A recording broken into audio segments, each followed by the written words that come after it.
Recording. Ooh, primers. Welcome to the PARAcast. I'm your host, Tomas the Boss Hernandez. Joining me tonight, you tell Taylor Swift you can't live without her, and now you can't go to the Super Bowl? It's Robert Wyatt. All I know is that Taylor's playing today, and apparently she's bringing somebody with her. And we as a family, we will be watching the Taylor Swift Bowl. I am completely rooting against the Chiefs just to be anti Taylor Swift. Paige likes Taylor Swift too, and I'm just like, nope, nope. Well, it's nice to know that Paige at least has some taste, and then she has enough like sympathy and pity in her heart for ye old heathen that is Tommy. Well, I think it's a byproduct of being single in your 30s. I think that's just gets you into Taylor Swift. I think It could that's quite what possibly happens. be. So I think it's less about taste and more about circumstances. Well, the real Um question here is, I mean, how many cats does she have? well, she had none when I met her. We have one that kicks around the house now. Attaboy. Yeah, well, it's three votes to get rid of her, and then one child is like, well, I still like her, and it's just like, well, all of us are suffering from allergies pretty bad. So, Well, don't um, worry. In 10 years, the cat, well, maybe, shit, maybe 18 years, the cat might be gone. maybe. The kid or the cat, one way or the other. Um, so anyway, like it's a new week. We'll do a kind of short show to kind of hop in what I was freaking messing around with. I was screwing around with this thing right here, this Beretta 92 Brigadier, and I was like, all right, well, I would like to go shoot some prod this year, and I was messing around with the USP, and I was just like, this is good. Reloads are kind of a bear, and so I pulled out this Beretta, and then I was just like, oh, you know what would be really cool to do is kind of shoot this Beretta in prod. And it would be nice if I get another Beretta for CO or something like that, to kind of just have the option to kind of screw around with stuff. So what I ended up doing was taking this thing and removing the rear sight, and I got a couple sighting options for the gun. And so the first one is the one that comes on. These come on the 92Xs, which are the LPA adjustable rears. And so like it's a pretty neat little setup where it sets back a little ways from the back of the gun, but you can set the height and windage on the gun, and then I'll put a fiber optic on the front sight there, and then kind of start shooting that and put it exactly how I want it to. But just for the giggles, just for the lulz, just for the memes.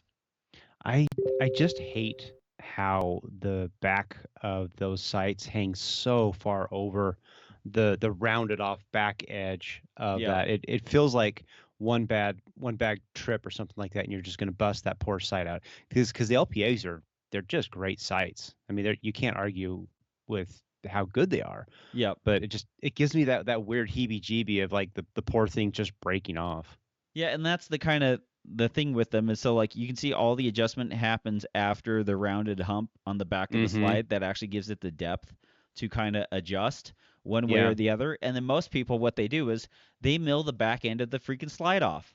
That's what they would do with 1911s, and then with other adjustable sights, they mill the slide for the sights. And Yeah. so like even on some of the older HKs that had adjustable sights and stuff like that, they would mill a deeper channel, a deeper dovetail on the back end of that, or almost like a double dovetail, like a Bomar cut, where you'd have the dovetail to put the sight in, and then a relief cut underneath there to give it the height for the adjustment. Right. And so the Beretta just happens to have enough space that the dovetail is close enough to the rear so that it will kind of hang over. It doesn't completely hang over, because if it fell straight down like this, It'll I bounce on the hammer. it bounced Yeah. on the hammer and the beaver Oh, tail.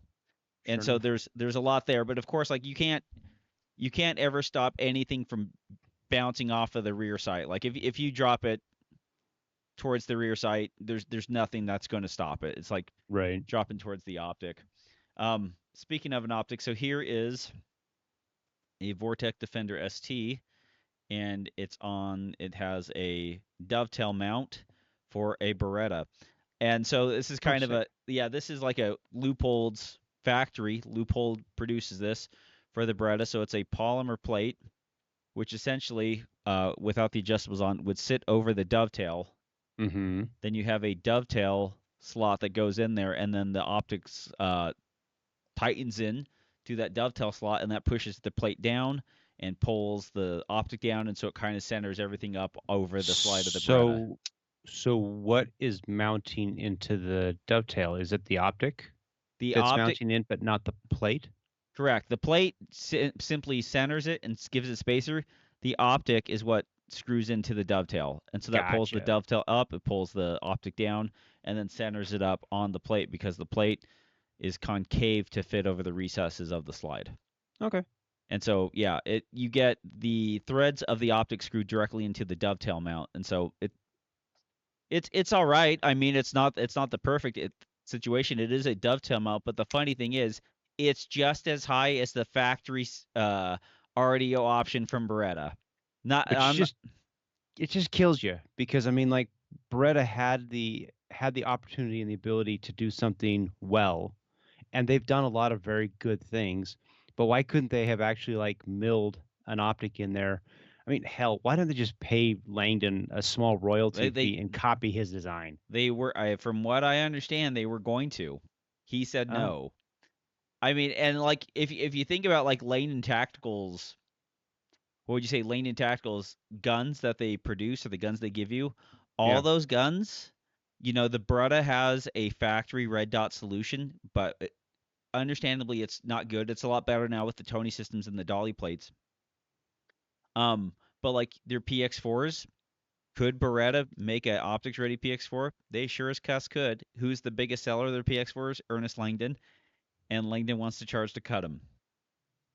And P30s, there's no factory option there. You got to, if you want it, you got to call somebody like Wright Armory or Langdon to have the dang thing cut. And so Well, yeah, but I that's the can't help but business. think that Langdon would make more money on the royalties than um doing it all himself. I think eventually if he wanted to do that, but he's got a shop and a bunch of employees to go to. But I think the other part too, it's like once Beretta has kind of an ecosystem on their own Beretta slides on how they're going to do something, and they Hmm. have the factory support. Like there's a lot of those new 92 performances that come with a bunch of the Tony systems upgrades for those guns. And if the grips weren't such an abortion, I might think about grabbing one of them. But I just think that any Beretta that doesn't have that has the safety on the frame is terrible. I yeah, I don't like them. it yeah, it's just it's the worst. Beretta hit a home run with I mean, really the probably the M9A3 or the M9A4. I think that was just really Yep. the crowning jewel of what they did. The 9A1 was a fantastic gun for the modern era. The 9A4 was because it has the optics on it. The But optics rail, threaded barrel, yeah, G decocker, convertible decocker. Yeah, it's it was just everything you arguably could conceivably want in a Beretta. The worst part about it is that I can't it uses the Vertec grip. yep, And that is seriously like a Robert Wyatt. I don't like it, but I can't speak for the rest of the world. But I think the original grip that came on it, it works for my hands, and I seriously think it's the best grip. Yeah, right there. I think yep. it's the best grip ever created. Yeah, I prefer these.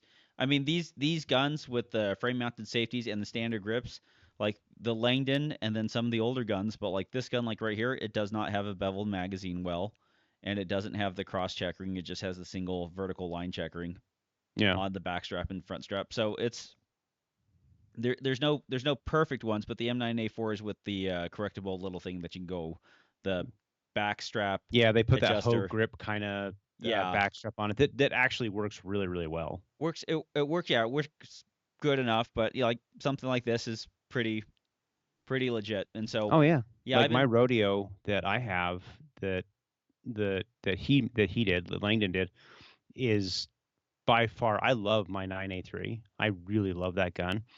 But the rodeo is there's no doubt the rodeo is just a better gun. yeah.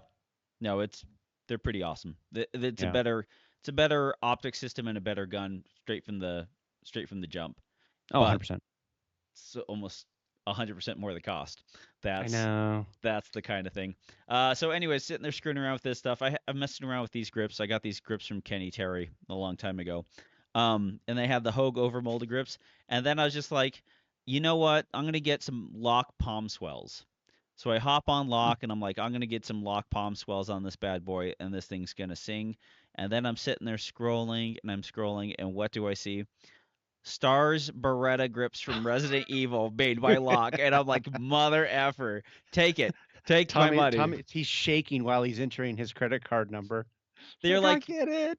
they're like $40 more than the palm swells. It's essentially the standard Beretta 92 um, grip circumference, so they're not a palm swell model, but they have the a little bit, the kind of medium abrasiveness that the locks have. Yeah. Not their super aggressive, but like the step down.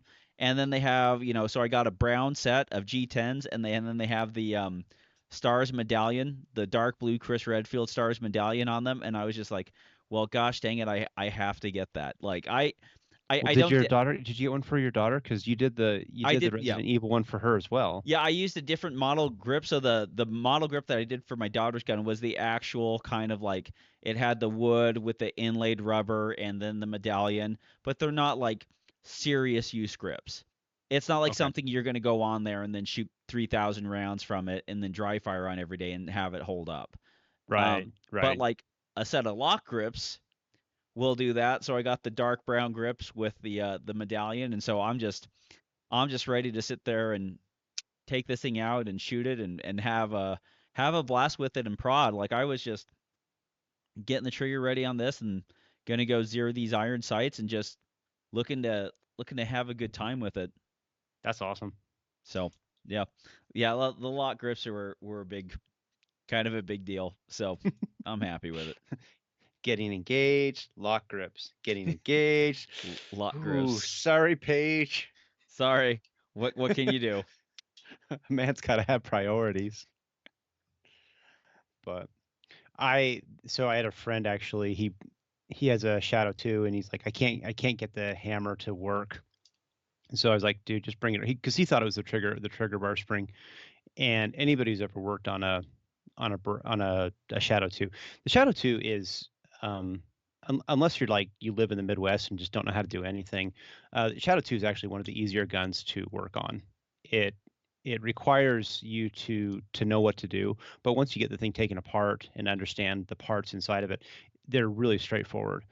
And I think um, one of the biggest challenges that a lot of people have is they buy these guns and then they run out to Cajun Gunworks, which I think is a fine company, but they buy that reduced reach kit and they throw that in there, and then they suddenly wonder why their gun is suddenly not working Yeah. as good as it once did. And it's like, well, because the reduced reach kit sucks. And everybody who gets it, some people are like, well, I had great luck with it. Other people are like, I didn't have great luck with it. Why does this one work really well? Why does this one, it's the same setup. And it's like, because, I And mean, if you go essentially it takes the double action reach and then moves it farther a, back. a tiny, like the tiniest of bit back, but everybody's like, oh no, it's a game changer. It's like, no, it's really not. It just is. It has the greatest potential to create the greatest amount of stress that you could ever have with a CZ Shadow 2. There's functionally no reason to do it unless you're just like a little teeny tiny kid who has little teeny tiny fingers, and then Yeah. I'd say get different grips. But it, so I've been spending the whole week trying to, and I'm seriously to the part where I think I'm just gonna tear that entire thing out and just put a real set in there, because as much as I like Cajun Gunworks for a lot of their parts, that RRK kit is just it's complete trash. And for the life of me, I don't know why people put it in there, but they do. And so I've been playing around with that all this week. We actually so I actually shot the slips and match twice this week. Once in Y- LO and once in carry optics. With the same gun, or did you use different guns? Literally the same gun. And They it was basically the same match. So but Ron, I shouldn't say, but we had one of our match directors, stage designers. His son passed away this week, really Yeah. unexpectedly, and so Dan called up and he's like, "Dude, we've all got to go to this funeral. Can you just come be the match director?" And I'm like, "Sure, I totally not a problem." So I show up on Friday, and I was the match director for that. And like an hour into the match, it just starts raining Yeah, it was and pretty rough never on Friday. stopped. It was, and there was, so I did the thing where, so like you have like your optic covers like that you get from Eric Steiner. Yeah. And what I ended up doing was I would go up to stage. They'd say make ready, put the magazine in, rack it. I'd keep the magazine cover on, or the excuse me, the optic cover on. As soon as the timer goes off, grab the gun, rip the cover off, and then I go shoot the stage, just trying to keep the water off of it. And this was like, for some reason, I thought that the rain was gonna kind of bypass us. Otherwise, I think I would have taken my hollow sun Yeah. slide with me. I should have done that, but hindsight is what it is. And I just didn't, and then so it was fine. But I oh dude, I have got to say. So do you remember how I told you that I bought those Cloak and Dagger pasters? Yeah. They had the black on one side and the brown on the other. Yeah. Okay, so Slipsa actually invested in waterproof targets. Awesome, fantastic. They work. They really work great. Um, but the pasters and then the tape that we had, they were kind of hit and miss. They Yeah. sometimes work, sometimes. But I kid you not, those Cloak and Dagger pasters are the best thing that has ever been created on the entire planet because they work in the cold that we have here. They work in the rain. I'm sitting there, I'm sticking them to them, and they just stick. They worked perfect. Yeah. And so it's like, Viagra, gap back second. You're second on the list now. yeah, yeah, Ladies and pound gentlemen. sand. So I talked to Blake and I was like, dude, we have got to get these. And he's like, cool, let's go get them. And so I got online and like, sure enough, they're all out of stock. But Yeah, but even if you have them for like a state match or whatever like that, like that's the deal to have them for. that is literally my plan. Is I am going to get them for Utah State. I'm going to find a way to get them for Utah State just so that we have them because they were. It's a game changer. I can't believe that people haven't actually thought about this a long time ago, but what they created is nothing short of amazing. It's a fantastic product. Awesome. Sweet, sweet, sweet. So you shoot both of them, come in basically same we're in the same match, shooting the Shadow 2, the hard chrome Yeah, Shadow 2. yeah, it's nothing. I mean, you show up, you shoot the stage on Friday, and then you shoot it again on Saturday, and it's CO and LO is the stupidest division. I mean, there's no point in it. I mean, Yep. like you can put a magwell on your limited optic guns. Cool. Combine the damn divisions and just let people go with it. I mean, a Shadow 2 is probably one of the easier guns in the world to reload, unless again you're from the Midwest, Andy, and then you have to stick a magwell on it, Andy. But I mean, I've been doing it, and I can seem to figure it out. But I guess I'm just talented that way. So who knows? But it was a good fun match though. We had a lot of people turn out, and so You know well, what would kind of functionally just kind of do it if you had to combine them, you would just say no Magwell 50 ounces, or like no Magwell 60 ounces, Magwell 50 ounces. you know what's so funny is I agree with the magwell. I don't think you need the magwell. Um, I don't actually think the weight thing means as much No. anymore. I'm seeing so many people like show up, and this is like anecdotal evidence of our section match that we hold every week, right? Where people are showing up, and there's a huge turnout of M&Ps, obviously Glocks, Sig Sauers, like all these guns that aren't the heaviest guns. I mean, the Shadow Yep. 2 is still one of the most popular guns in our sport, at least as far as the division is concerned. But by and large, it is very much all the plastic guns that people are running, and they're not throwing weight into them. Yep. And so I kind of wonder if people have like they've taken the weight train to its logical conclusion, and then they've all dialed it back. Yeah, I mean, like eventually, they're not balanced that much anymore. Like Oh there's yeah. certain guns you can balance. Like if you can get heavy grip screws, I mean heavy like lock brass grips or something on the gun and the back, Hmm. like then you can put some weight up front and you can balance it out. Or if you're throwing the weight up front, then it's a little harder. You can kind of get used to it. Um, but yeah, like guns, no matter how you shoot, you're the person who has to get used to returning that impulse Oh yeah, for back. sure. And so it's like you can have different types of ways they return that impulse. And the other part is too, it's like especially the heavier the guns get or the comp guns, You have to be a master of not putting any input in the gun to return it, or else you're going to over return the stupid thing. Yeah, I think the balance that you say, I mean, I think that really is it. I mean, I've noticed personally with my shadows that the gun originally is nose heavy, so you put it in the back, but the problem is putting it in the back means that it bounces to the back. Then you're trying to put weight back in the front, and it feels like you're just playing this stupid game of just trying to figure out where everything. And eventually, you just get to a point where you're just like, okay, this gun fills and returns really well right here. Now just stop. Yep, just leave it. Yeah, Just and leave it.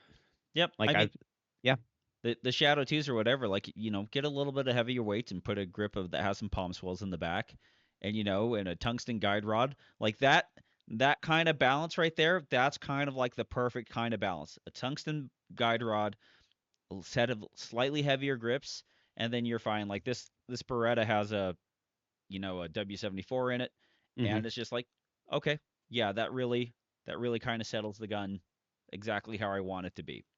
And so, I agree with you on that one.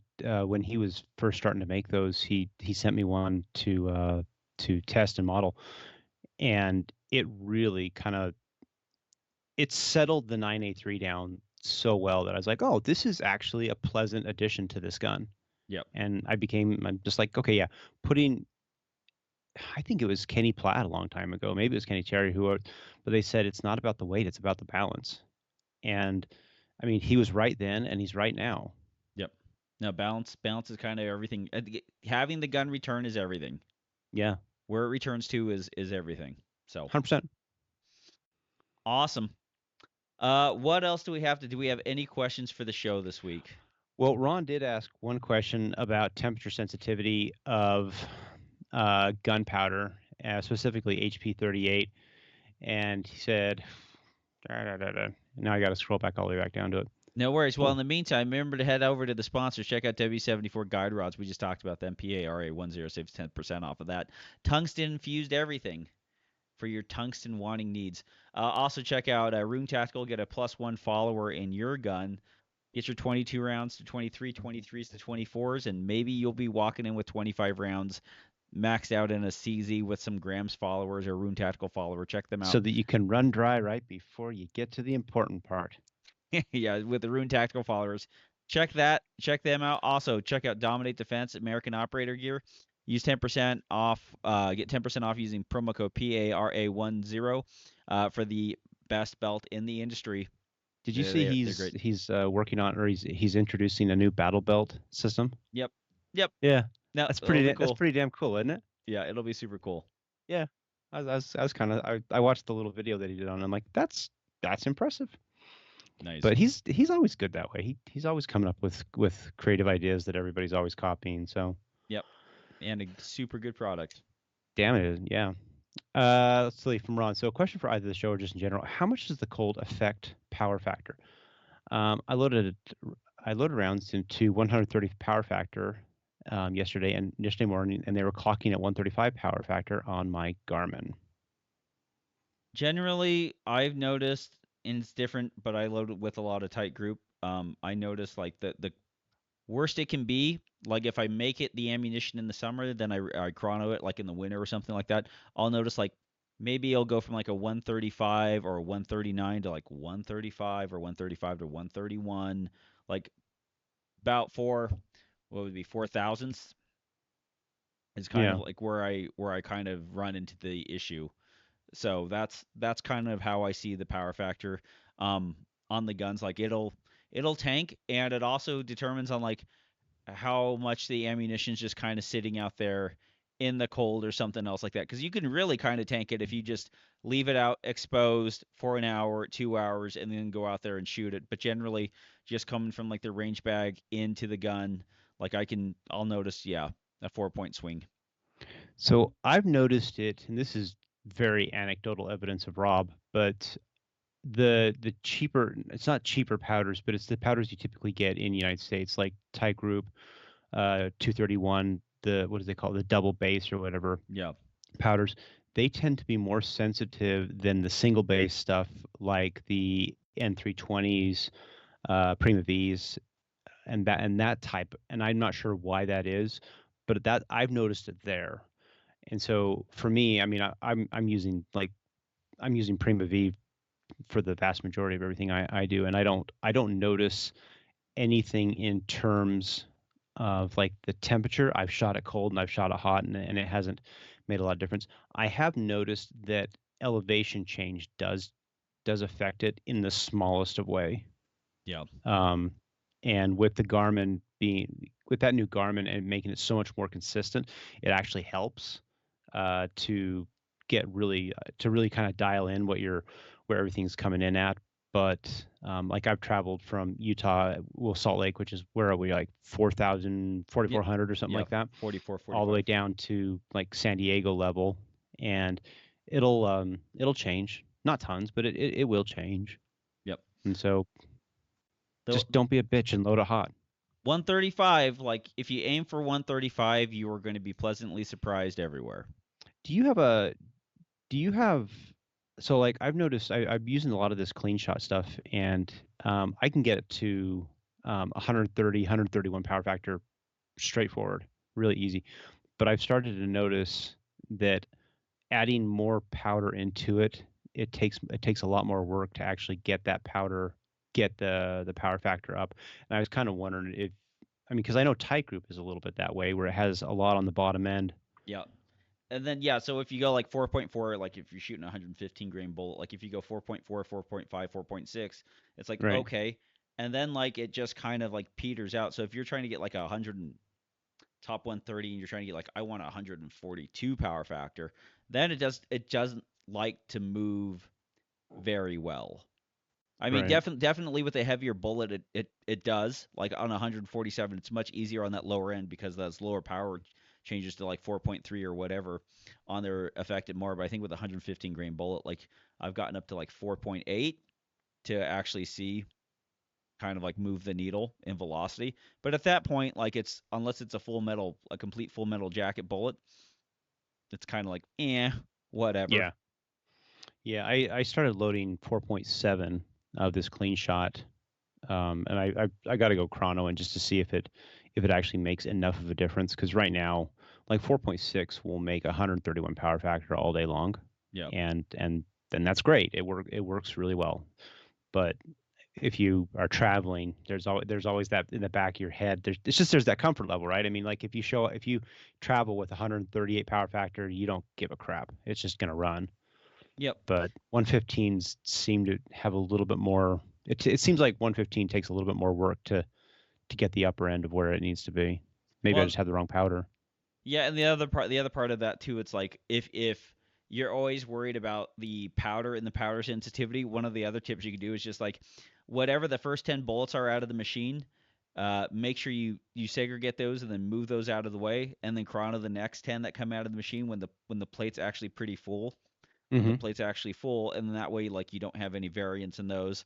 And then like out of the middle, run 10 out of the middle and then just put those in the box and then like make sure that that box knows like there's a 50 round box or a 100 round box that's you know rounds 357 to 457 out of the 1,000 you load Right. and like right Right. in the middle, and that goes into a special box, and then that's where you'll pull your chrono ammo out of, because most of the variance that happens out of powder measure stuff, out of beginning of a cycle, the end of a cycle, all that jazz, like you've already had that load chronoed. That is the minimum right there. So you're not going to see any variance because like I've if you go load 10 rounds and then you go chrono it and then you have the next 10 rounds that came out of that batch and chrono it, like you'll see the variance will shift. But if you take 10 rounds out of like a box of 1,000 that you loaded or something like that, like you'll all of a sudden like, oh, my standard deviation is much smaller. But Right. Right. those first 10, 7, they're whatever, how many shell plate holders, how many positions you have, you want to make sure that all those are filled up and gone through, um, and are currently staged, um, for that chrono ammunition that you're going to be running. Yeah, I mean, that definitely makes a difference. I've seen it with seating, like the bullet depth will change if you have a full plate versus just Yeah. the individual. So, I mean, that makes sense that it would do that way. I was just thinking that, I mean, just from a practicality standpoint, what I was probably going to do is if I travel to a match, I was just gonna hit up the Shields and buy a 115 grain box of Lawman, and they'd use that for my chrono ammo with the $20. I got the idea from Eric Steiner. He said that like he travels all over the country, and that's never once failed him. And I was like, sweet. Yeah. Stack it up with lawman. Just yeah, that's right. Shoot ammo you're not shooting in the match. That's the way to do it. I remember what was it like a couple maybe 4 years ago. We were shooting the state match, and I was shooting in prod, and I was just like, oh, I need to grab some ammunition because I had to come back to reshoot and do chrono, and I was shooting that M17 at the time, and I was just like, oh, I'll just have my wife go grab me a box of white box, and I was like, yeah, I get that 124 NATO stuff, and we shot that, and it was like 141 power factor. I was like, freak yeah, That thing will make power factor for you and for your neighbor. yeah, no, that stuff was nice. It felt good on that P320. It snapped right back into your hand, but it was good stuff. Absolutely. So, anyways, we just wanted to do a quick show for you guys, let you know that we're still thinking of you, doing all that stuff. So while you're watching Travis Kelsey lose, hopefully everyone's like we want the proposal if they win. I want the breakup if they lose. That's what I'm looking for. The Yeah, tease well, me and all the crazy cat ladies, apparently, including Paige, we want Taylor Swift to win. So you shut it. and all I want is bad blood. For Robert Wyatt, I'm Tom Nelson, bidding you peace, love, and soul as we depart into the open waters of the sea of life on a little tugboat like we like to call the Paracast. Good night, everybody. Okay.